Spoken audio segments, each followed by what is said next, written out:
For the third time in Brigham Young University athletics history, BYU men's basketball is headed to the Sweet 16, Yeah, baby. and we were here to witness it. Unbelievable night. Monday, I was extremely confident that this would happen, and it played out like I thought. I thought BYU was going to be better suited to beat Wisconsin than even VCU, and here we are, Spence.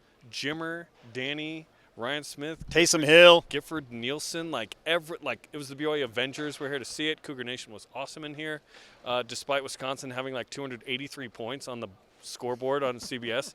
BYU won. It was amazing, man. It was great that you could be here for it. You flew up here this morning or last night from Dallas. Listen, we all made sacrifices to witness something absolutely magical. I don't know what it is about Denver, but 14 years after Jimmer Fredette led BYU from Denver into the Sweet 16, they have done it again. Granted, this is an entirely different type of BYU basketball team than the one that Jimmer led. It's not, hey, we have one star. It wasn't, hey, Richie, go get us a bucket, although Richie was good, the Tater Tot King. Fun stuff with J.J. Watt on Twitter, by the way. This BYU team is so tough. The Big 12, the last 2 years, frankly, prepared BYU for this moment. Kevin Young, in his first year, what a smash hit hire. We already knew he was a great hire. This has been validated here. Unbelievable. He doesn't know or care about the history of BYU in the NCAA tournament. He's paving new roads. And like we've talked about a million times, Spence, BYU didn't have to have the National Player of the Year to win. They won without this superstar. It's a great team. The bench was amazing. Mawit Mag stop and that on the baseline right there was unbelievable. Because guess what? John Tanjay is legit. I'm shocked he didn't get to the free throw line or go hard to the rim on that last possession. And BYU's in the Sweet 16, man. Bama, St. Mary's. I don't know what's – like, obviously St. Mary's would be fun. Bama, I think BYU matches up better with them, but yet St. Mary's – I don't know. I feel confident in BYU literally against anybody. Like, if you say, hey, BYU and Duke in the elite, I feel like, hey, BYU can go toe-to-toe with anybody right now. BYU has developed as a team an ability to win in the clutch, to make plays when it matters most. And they've done this all season long. They did it against Baylor in overtime at home. That was a big step. Yep. BYU's first Quad 1 win. And then they got the Quad 1 road win in the clutch at West Virginia. And then they did it at Arizona. And then they did it at Iowa State. And then they did it again in the Big 12 tournament against Iowa State. And now they've done it against Wisconsin. These are the habits that Kevin Young keeps talking about. You got to trust your habits, trust what you do, and it's stacking up not just days, but wins in the NCAA tournament. Another game where BYU gets into the 90s, high 80s, and they win. Like, BYU is tough. They are strong mentally, physically. They're deep. They shot the three ball well. They made plays when they needed to. Like, Yegor Demon flirted with the triple-double. If we hoped that Yegor would come back next year, I think that's toast based on how he played in these first two rounds. I certainly hope he comes back, which, by the way, he did, I think, a radio interview here after, and the fans were chanting, one more year, one more year. And I thought, I was in the tunnel, I thought they were yelling at Tom. One more. I told that to Tom. He goes, no, I'm done. But Yegor was fantastic. Keba Keita was smacking the basketball off the backboard. Keba, by the way, it's another end of game where he's waving by to the team and crowd and stirring it up.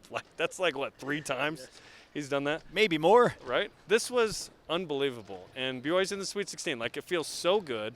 I feel so validated in sort of like how I felt BYU would play to what they did these 2 games. And frankly, I feel like BYU's going to win the Sweet 16 game against either Alabama or St. Mary's. Now, when you say, okay, it's probably Duke in the Elite Eight, let's go. Let's see what we can do. At that point, BYU's won, 11 of the last 12? They win the next one. They're the hottest team in the country, like we've talked about. Let's go. BYU is making a special run, and I'm not sure they're done, bro. I talked to Kevin Young as he was walking out to the bus in a hurry because this team had to go catch a flight in a hurry because the games were so long in Denver. But he pointed out a couple of things. I think they'll wait for him. One, he said, obviously just so happy for his guys, for his team, to see them do it again and to trust what they have done in so many games as we've chronicled. They've just figured out ways to win games. And then again, he said, I got in the arena again tonight and it's amazing to feel. He's like, you could feel the fan base and what this means to everybody that has ever gone to BYU and ever been a BYU fan. I felt it again on another level tonight. I thought that was really interesting, kind of as his last moment as he ran out to the bus. But he said, man, it's just Danny's here and Taysom Hill is here. All the guys you talked about. BYU Avengers, man. Yes, they're all here. It's incredible to feel what this means to them and the entire fan base and the entire school. We both talked to we we were glad handing according to one of my. I saw you glad handing. I was like, I don't know, man. But talked to Taysom, and he said he wouldn't miss it. Jimmer lives here, right?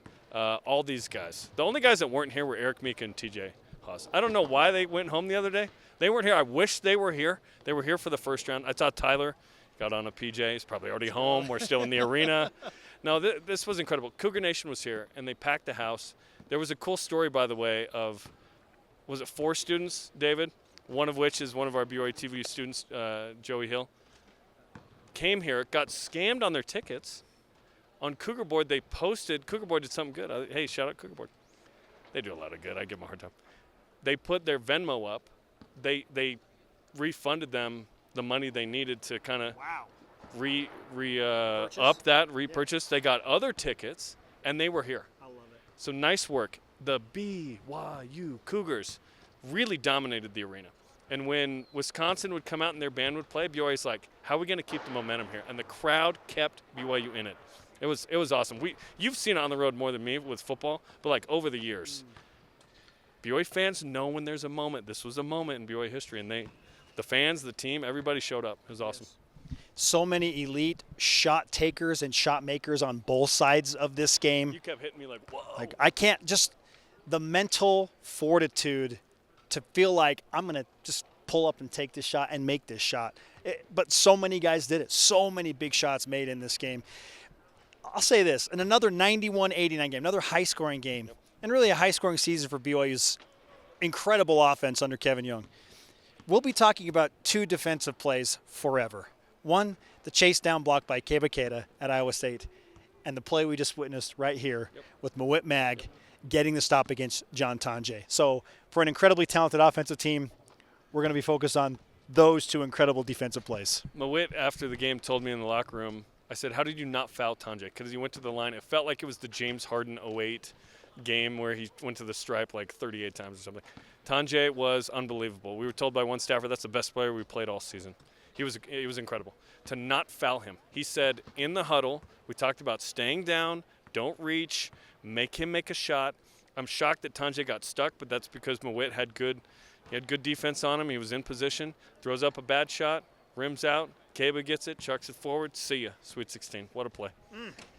And we should note, we found out in the locker room that Dawson Baker will not face any type of suspension, so he will play in the Sweet 16 game, even though he was ejected for that flagrant 2. That was weird, too. Like, he didn't understand after the game, and then he has the walk of shame, which is always weird. It's not targeting like in football where you miss the first half of the next game. So he's good to go. It wasn't a fight, but I felt like he needed to have space to be able to step through. Did he lean into him a little more? It got a little heated here. But what I loved with BYU is I think there'd be teams with BYU in the years past that might have wilted against said physical pressure, but this team leans into it. BYU is the more aggressive team and, frankly, the more athletic and more talented team in many of these matchups. How many times have we said that in BYU history? But you talk about the additions of Keba Keita, Mawit Mag, more time for Trey Stewart, in addition to Richie Saunders, who, by the way, is the second most athletic guy on the team, to Keba. He doesn't look it. Underrated athletically. Like when he has the metrics for the draft, you're going to go, what? He had a what vertical? His shuttle and cone was what? Like, Richie is crazy athletic. Just because he wears a headband and has curly hair and tater tots, like, you just don't think, whatever. He is super athletic. This team's ready for whatever the challenge is next. I cannot wait to watch a Sweet 16 game because guess what? In 2011, I didn't get to go to New Orleans. I didn't even get to watch the whole game because we had a men's volleyball game that was about to happen. So I've never actually watched the overtime because we had to go on the air. So I'm actually excited to watch a Sweet 16 game for BYU for the first time. All right, going to put you on the spot here. In Newark, who would you rather? You had to pick one team today, BYU play, Alabama or St. Mary's? I think St. Mary's, although I love the matchup with Alabama because I think they're kind of similar, like with Wisconsin. Alabama's like BYU. They like to get up and down. They want to shoot threes. They want to tempo and everything. But St. Mary's, I just think BYU would be able to handle that defensively.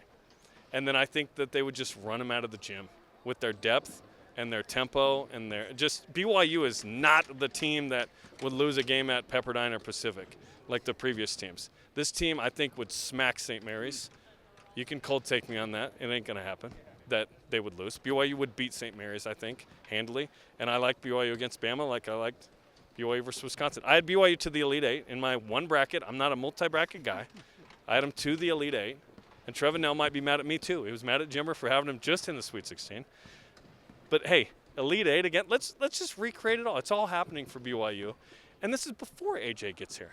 Like, he only adds to what's happening, which, by the way, the portal opens Monday. Oh, well, yeah. BYU's still playing ball.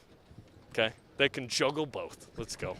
BYU led wire to wire in this game. Amazing. Did not trail at any point on their way to the Sweet 16. And because this is the big dance, naturally BYU was dancing. We heard in the locker room Trevin Nell had a boombox playing. We don't know what song it was specifically. Well, he's been talking about gotta pump it up. Okay, so apparently Gotta pump it up. Yeah, that's the thing. He told me yesterday that's the theme song of the postseason because I said, "What's the theme song?" He said, "Gotta pump it up." got to pump it up, apparently. His dance moves were widely ridiculed. You'll hear that in all of our post-game interviews. But Yegor did say he appreciates the effort and the passion that Trevin puts into dancing, but it's not necessarily good dancing. I want to see Yegor dance. what is Yegor? He said he's not a good dancer, and he said Kaba is definitely not a good dancer. Okay, but you'll hear about all of it. We have so much coverage uploading as we speak right now. You're going to enjoy it. And just, hey, BYU's in the Sweet 16. Let's just kick up our feet and enjoy next week as we talk about the Cougars still being in the bracket. Hey, has this could not have gone better in year 2 in the Big 12, right? 11-2 Alamo Bowl champs, and then BYU men's basketball third in the Big 12. So many good wins in Denver here, where Jimmer did it 14 years ago. I told Charles Boone in the locker room, you got to be at every one of these now, because you on the staff or team means Sweet 16 the last 2 times. Listen, Jarom, shouldn't both BYU football and BYU men's basketball finish their seasons in the same venue, the Alamo Dome? Oh, Final Four in the San Antonio. Look at you, dog. That would, hey, good vibes in the Alamo Dome. Yes, I love it. I love it. Just throwing it out there. San Antone. Good vibes there. All right. He is Jarom Jordan. I'm Spencer Linton. This is BYU Sports Nation post-game wrap-up special from Ball Arena in Denver, Colorado. Go Cougs.